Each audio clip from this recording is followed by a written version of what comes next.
Hello and welcome to JK Services. Cooperative societies की lecture number 6 में आज हम various legislations and cooperative societies को डिस्कस करेंगे। आज का हमारा जो एजेंडा होगा, इसमें हम क्रेडिट सोसाइटीज़ एक्ट 1904 और कोऑपरेटिव सोसाइटीज़ एक्ट 1912 को डिस्कस करेंगे। चलिए गाइस, शुरू करते हैं। जैसा कि आपको पता है कि जो इंडियन इकॉनमी थी, इंडिया का स्ट्रक्चर था इकॉनमी का ड्यूरिंग द ब्रिटिश टाइम, वो प्रीमियरली एग्रीकल्चरिस्ट्स था। अभी भी इनफैक्ट इंडिया का जो most of the work force है वो एग्रीकल्चर के साथ ही काम करता है, लेकिन उस वक्त डिपेंडेंस ऑन एग्रीकल्चर काफ़ी ज़्यादा थी। और चूँकि कमाने का और कोई ज़रिया न था, तो जो महाजन और शाहूकारस थे, जो छोटे मोटे पीजेंट्स थे, वो कर्ज़ा इन्हीं से लिया करते थे ताकि वो अपनी डेली नीड्स को पूरी कर सके। लेकिन मसला ये था कि जो ये महाजन और शाहूकारस थे, ये काफ़ी ज़्यादा हाई इंटरेस्ट रेट लिया करते थे। और इसका नतीजा क्या निकलता था, जो ये पीजेंट्स थे ये सप्रेस हो जाते थे और इस तरह कर्ज़े में डूब जाते थे कि ये कर्ज़ा रिपे करते करते जो इनके पास ज़मीन थी वो भी उन्हीं को दे पड़ते थे। और ये शाहूकारस और महाजन्स के ख़िलाफ़ एक रिजेंटमेंट पूरे कंट्री में पाया जाता था। यानी जो स्मॉल लैंड होल्डिंग्स थे, जो पीजेंट्स थे, इनका गुस्सा इनके लिए काफ़ी ज़्यादा था। क्यों ना होता, क्योंकि ये लोग थे, इनको एक्सप्लॉइट करते थे। मतलब के टाइम ज़रूरत के वक्त पैसा दे के इस तरह जाल में फंसाया करते थे कि वो कभी भी उस ट्रैप से बाहर ही नहीं आ पाते थे। यही वजह थी कि डिफरेंट पार्ट्स ऑफ कंट्री में रिवोल्ट हो गए। किसके ख़िलाफ़? इन शाहूकारस के ख़िलाफ़ और इन महाजन्स के ख़िलाफ़। इसी के बैकग्राउंड में गवर्नमेंट ऑफ इंडिया ने सोचा कि हम क्यों ना कुछ लॉज लाए ताकि जो एक क्रेडिट सिस्टम है इनको हम इंस्टीट्यूशनलाइज करें, ताकि जो पीजेंट्स में जो कर्ज़े में डूबे पड़े लोग हैं इनको कुछ रिलीफ आ जाए। बहुत सारे एक्ट्स पास हुए, जैसे Deccan Agriculture Relief Act 1879, Land Improvement Act 1833, Agriculturists Loan Act 1884। जो ये सारे एक्ट्स थे, इनमें ऐसे प्रिंसिपल्स प्रोविजंस थे ताकि वो इन पीजेंट्स को इस कर्ज़े से बाहर निकाले, यानी एक अल्टरनेटिव दे इनको क्रेडिट सिस्टम का, ताकि वो जो है ये मनी लेंडर्स के जाल में न फंसे। जो ये दो एक्ट्स थे, one was the Land Improvement Loan Act 1833 and Agriculturists Loan Act. इन दोनों एक्ट्स को साथ में तकावी लाज कहते हैं। तकावी का जो मीनिंग है, it is a short term loan. ये शॉर्ट टर्म लोन है जो दिया जाता है एक एग्रीकल्चरिस्ट को, एक पीजेंट को, किस लिए? ताकि वो सीड खरीद सके, फर्टिलाइज़र खरीद सके। ये सारे एक्ट्स जो गवर्नमेंट ने पास किए, हालांकि इनका इंटेंट ये था कि ये इन पीजेंट्स की कंडीशंस को इम्प्रूव कर सके, बट ये अपने जो ऑब्जेक्टिव्स थे उनको पूरे नहीं कर पाए। जब ये पूरे नहीं कर पाए, जो पीजेंट्स की हालत पहले थी वो वैसे की वैसे ही रही। यही वजह था कि बहुत सारे कमीशंस आए गए। डिफरेंट प्रोविंसेस ने, गवर्नमेंट ऑफ इंडिया के जो डिफरेंट प्रोविंस, चाहे मद्रास था, बॉम्बे था, बंगाल था, डिफरेंट कमिटीज़ बनाई। उसमें सबसे इम्पॉर्टेंट कमिटी जो हमने evolution of cooperative movement in India में भी डिस्कस किया है, that was Madras government. Madras government ने 1892 में अपॉइंट किया फेडरिक निकोलसन को। क्यों अपॉइंट किया? ताकि वो स्टडी कर पाए village banks organised in Germany on cooperative lines. Frederick Nicholson, इसके बारे में आप बात याद रखिएगा, ये हमने पहले भी पढ़ा हुआ है। He is considered as the father of cooperative movement in India. तो फेडरिक निकोलसन को मद्रास गवर्नमेंट अपॉइंट कर रही है। क्यों अपॉइंट कर रही है? ताकि वो अल्टरनेटिव निकाले, जो ये रूरल इंडेप्टनेस है इसको किस तरह से ख़त्म किया जाए। इसने अपनी रिकमेंडेशंस दी फेडरिक निकोलसन ने, और उस रिकमेंडेशन ने इसमें सजेस्ट किया कि जिस तरह से जर्मनी में क्रेडिट सोसाइटीज़ है, इसी तरह से इंडिया में भी क्रेडिट कोऑपरेटिव सोसाइटीज़ को बनाया जाए। ये एक कमीशन था जिसने रिकमेंडेशन दी। इसी तरह से फेमाइन कमीशन आया। उस फेमाइन कमीशन ने भी इन्हीं रिकमेंडेशंस को दिया कि हमें जो है अल्टरनेटिव एक जो लोन सिस्टम है, क्रेडिट सिस्टम है, इन पीजेंट्स को तैयार करना चाहिए। इन सारी रिकमेंडेशंस को देख के गवर्नमेंट ने एक एक्ट पास किया। उस एक्ट का नाम है cooperative credit act of 1904। And हकीकत में ये पहला एक्ट था जिसने कोऑपरेटिव सोसाइटीज़ को इंस्टीट्यूशनलाइज किया, and this can be considered as the modern cooperation movement in India, यानी जो मॉडर्न कॉपरेशन मूवमेंट जो इंडिया में शुरू हो गई, ये एक फॉर्मली स्टार्ट हो गई with the passage of this act, cooperative credit act of 1904। चलिए गाइस, इस एक्ट को हम थोड़ा सा डिटेल में डिस्कस करेंगे।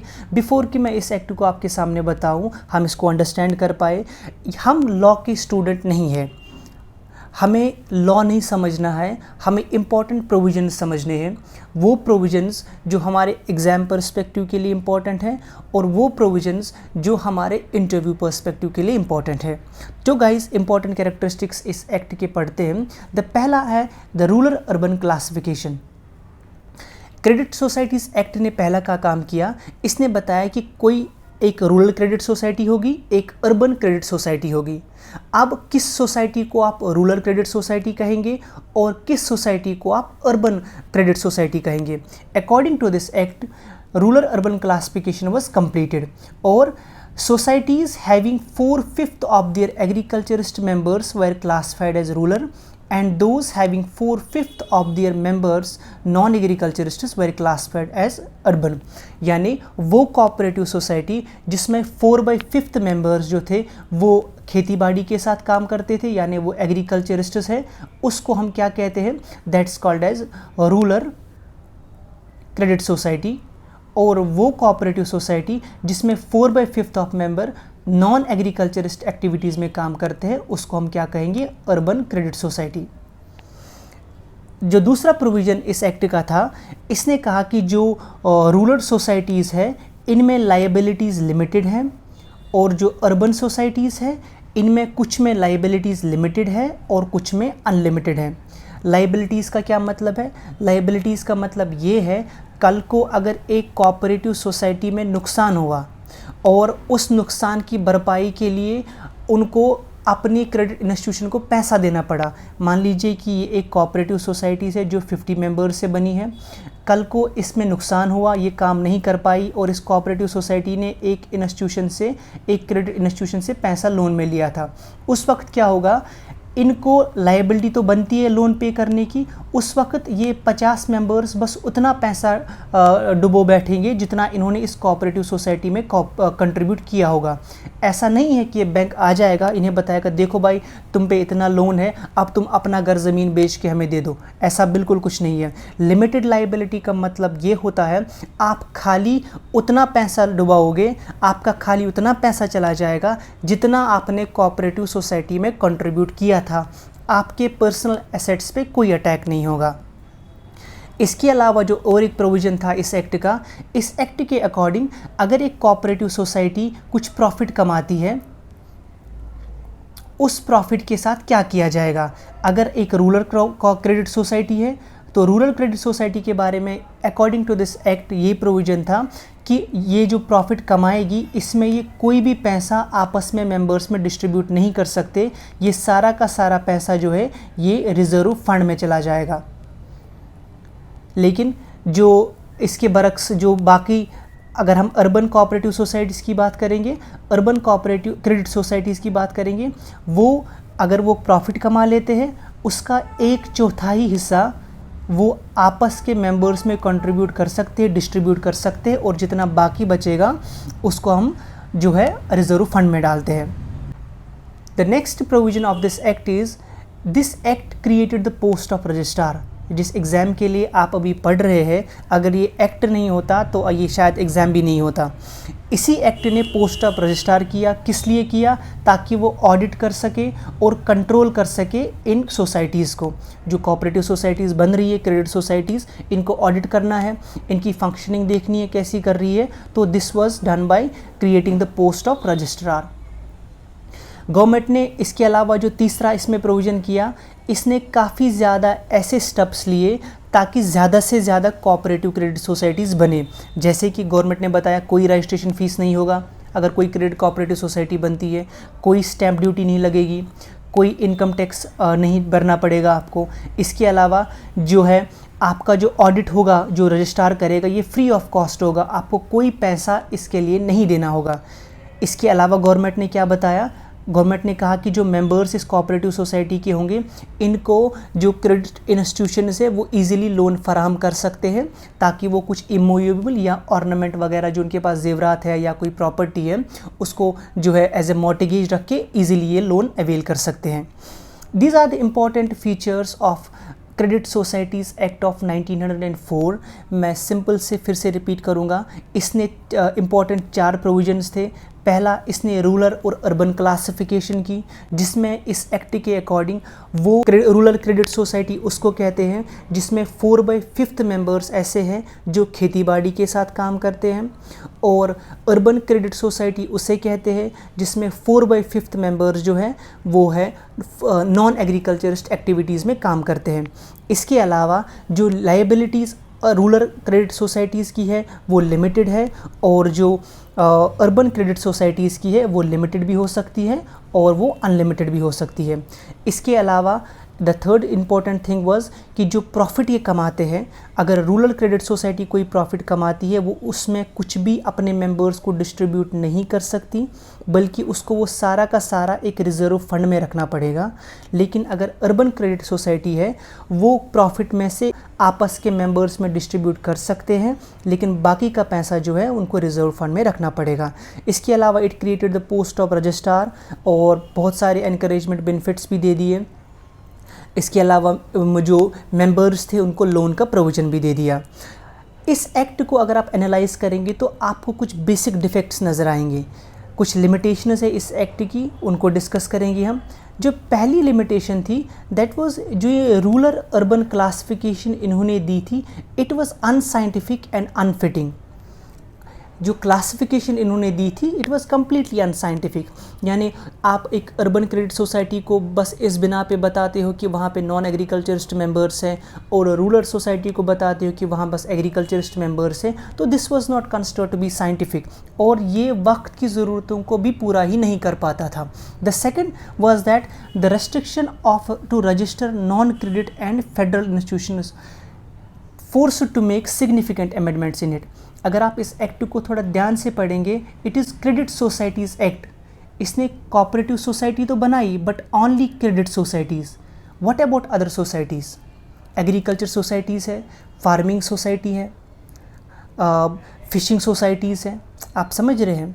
यानी इस एक्ट ने खाली प्रमोट किया क्रेडिट सोसाइटीज़ को, और यही वजह भी थी कि जो क्रेडिट सोसाइटीज़ एक्ट के इतने अच्छे प्रोविजंस होने के बाद भी कोऑपरेटिव मूवमेंट उतनी ज़्यादा हाई स्केल पे, हाई एम्पलीफाइड तरीके से इंडिया में काम नहीं कर पाई। The fourth and most important इसमें और एक जो ड्रॉबैक था that was the reserve fund. अगर आप रिज़र्व फंड क्रिएट कर रहे हो एक सोसाइटी के लिए, तो उस रिज़र्व फंड में आप अपना सारा प्रॉफिट डलवा रहे हो, तो क्या फ़ायदा है कोऑपरेटिव सोसाइटी का? जैसे मैंने बताया कि जो रूरल कोऑपरेटिव सोसाइटीज़ होती थी, क्रेडिट सोसाइटीज़, उनको कुछ प्रॉफिट नहीं ले सकते थे, वो सारा का सारा उनको रिज़र्व फंड में डालना पड़ता था। इन्हीं सारी लिमिटेशंस की वजह से गवर्नमेंट ऑफ इंडिया ने फर्दर एक एक्ट पास किया जो that is the cooperative societies act of 1912। Most of the act में जो चेंजेस है वो खाली यही है कि जो पिछले वाले एक्ट में लिमिटेशंस थी उसको ही पूरा किया गया, और इसमें कुछ ज़्यादा पढ़ना है नहीं, स्टिल हम इसको डिस्कस करेंगे। The first important characteristic was there was a provision for non credit societies. जैसे मैंने बताया कि क्रेडिट सोसाइटीज़ एक्ट ऑफ 1904 ने खाली क्रेडिट सोसाइटीज़ को प्रमोट किया, लेकिन जो कोऑपरेटिव सोसाइटी एक्ट ऑफ 1912 है, इसने एक प्रोविज़न दिया कि आप खाली क्रेडिट सोसाइटीज़ नहीं बना सकते, you can make even non credit societies. इसने फैसिलिटेट किया कि हम अदर सोसाइटीज़ को बनाएं। The second important characteristic was it empowered the registrar कि वो क्या करे, वो इंक्वायर करे, इंस्पेक्ट करे, लिक्विडेट करे एंड वाइंड अप करे सोसाइटीज़ को। क्रेडिट सोसाइटीज़ एक्ट ने पोस्ट ऑफ रजिस्ट्रार तो क्रिएट किया था और उनको काम दिया था कि आप इन क्रेडिट सोसाइटीज़ को ऑडिट करो, लेकिन इस एक्ट ने 1912 ने इनके पावर्स को एनहेंस किया। कहा कि आप इंक्वायर कर सकते हो किसी भी कोऑपरेटिव सोसाइटी को, उनको जाके इंस्पेक्ट कर सकते हो। अगर आपको लगता है कि कोई कोऑपरेटिव सोसाइटी रूल्स फॉलो नहीं कर सकती, उसको लिक्विडेट कर सकते हो। उनके एसेट्स को अगर उनको फिर ख़त्म करना है कोऑपरेटिव सोसाइटी, आप उनको वाइंड अप कर सकते हो। इसके अलावा the third important characteristic feature was the condition to carry 25% of the net profit to a statutory reserve fund was imposed and it provided the permission to receive deposits and loans from non members. यानी जो अभी तक provision खाली किन के लिए था, urban credit societies के लिए, अब सारी कोऑपरेटिव सोसाइटीज़ के लिए प्रोविज़न बनाया गया। जब आप प्रॉफिट कमाएंगे उस प्रॉफिट का 25% आप नेट प्रॉफिट जो है आप एक रिज़र्व फंड में डालेंगे और बाकी जो है आप जो अपने मेंबर्स में डिस्ट्रीब्यूट कर सकते हैं। कोऑपरेटिव सोसाइटीज़ एक्ट ऑफ 1912 ने काफ़ी हद तक कोऑपरेटिव सोसाइटीज़ को इम्पेटस इंडिया में दिया और इस वजह से हेल्दी एक्सपेंशन हुआ कोऑपरेटिव सोसाइटीज़ का। जो कोऑपरेटिव सोसाइटीज़ इंडिया में बना करती थी उनका नंबर काफ़ी ज़्यादा बढ़ गया। अगर मैं एक रफ़ एस्टिमेट आपको दूं, ड्यूरिंग द ईयर 1910 से लेके 11 तक total number of cooperative societies जो इंडिया में थी दैट वाज 5321। अगर हम ईयर 1911 और 12 की बात करेंगे, the total number of cooperative societies in India was 8177। लेकिन जब कोऑपरेटिव सोसाइटी एक्ट 1912 पास हुआ in the year 1914 to 15, the total number of cooperative societies सीधे जंप कर गए 16,900 तक। आप देख सकते हैं डबल से भी ज़्यादा जो है कोऑपरेटिव सोसाइटीज़ बन गई, क्योंकि अब प्रोविजंस काफ़ी ज़्यादा एनहेंसिंग थे। वो बाकी खाली क्रेडिट सोसाइटीज़ को नहीं बना रहे थे, बल्कि इस एक्ट ने प्रोविज़न दिया कि नॉन क्रेडिट सोसाइटीज़ ही बने। इसीलिए अगर हम देखेंगे the healthy expansion of cooperative societies that took place due to the act of 1912 attracted the government, which in 1915 appointed a committee under the chairmanship of Sir Edward McLagan to study and report on the progress of the movement।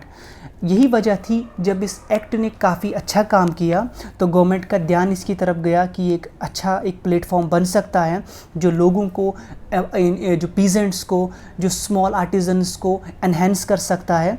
तो इसी वजह से government ने later on एक commission भी बिठाया जिसको chairman कर रहे थे, जिसका जो हेड था सर एडवर्ड मैकलैगन था, और उसने अपनी रिकमेंडेशंस 1950 में दी और इन रिकमेंडेशंस को लेटर ऑन हम मॉन्टेल्गो कैल्मसफोर्ड रिफॉर्म्स में भी इन्वॉल्व करेंगे। हम इस लेक्चर सीरीज़ को ऐसे ही कंटिन्यू करेंगे।